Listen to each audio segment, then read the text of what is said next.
Assalamualaikum warahmatullahi wabarakatuh.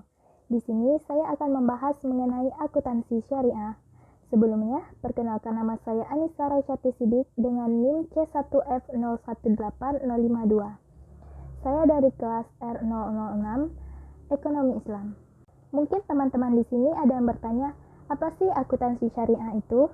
Jadi, akuntansi syariah adalah suatu sistem atau teknik dari suatu pencatatan, penggolongan, dan peringkasan, serta laporan serta penganalisaan data keuangan yang mana dapat dilakukan dengan cara tertentu.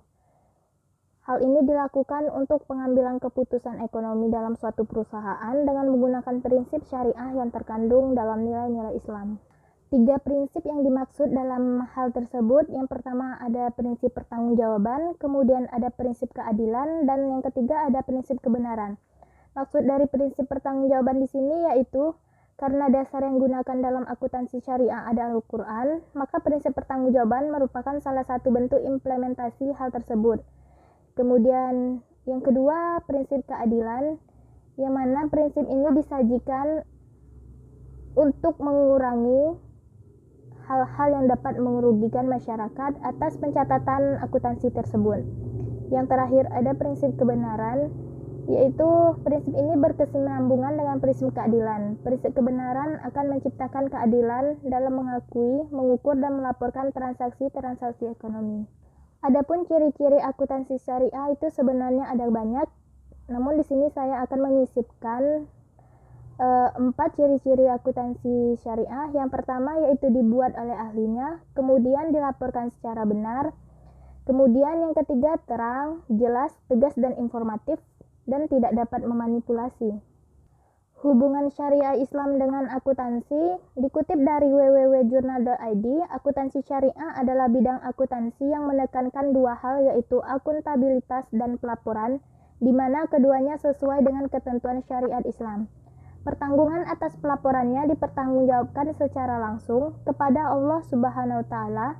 Suatu bidang akuntansi disandingkan bersama istilah syariah agar sistem yang ada, contohnya kegiatannya maupun pelaporan yang ada, dapat sesuai dengan syariat Islam yang diajarkan bagi umat muslim. Adapun perbedaan antara akuntansi konvensional dan akuntansi syariah, yang pertama yaitu aktiva akuntansi konvensional dibagi menjadi 2, yaitu aktiva tetap dan lancar. Sedangkan dalam syariah dibagi menjadi harta berupa uang dan barang. Barang yang dimaksud terdiri dari barang milik pribadi dan juga barang dagang.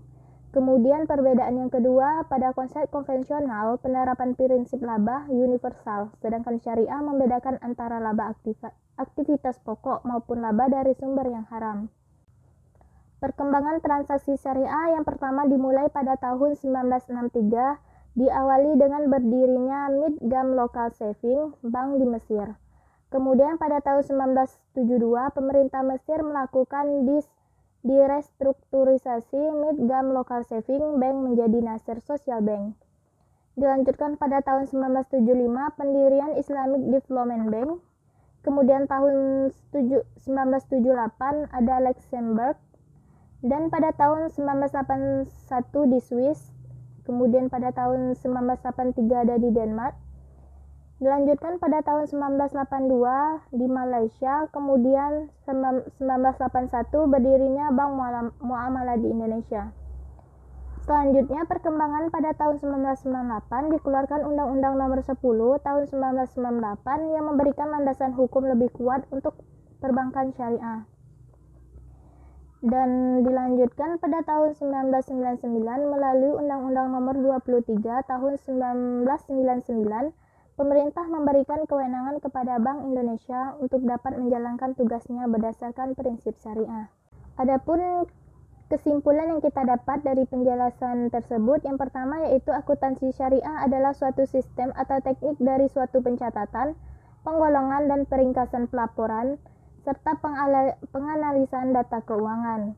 Kemudian yang kedua, suatu bidang akuntansi disandingkan bersama istilah syariah agar sistem yang ada, contohnya kegiatan maupun pelaporannya, dapat sesuai dengan syariat Islam. Kemudian kesimpulan yang ketiga dapat kita ambil bahwa perkembangan lembaga keuangan syariah juga makin berkembang yang ditandai dengan semakin diterimanya prinsip-prinsip syariah di dunia internasional. Sekian penjelasan dan presentasi dari saya. Terima kasih. Wassalamualaikum warahmatullahi wabarakatuh.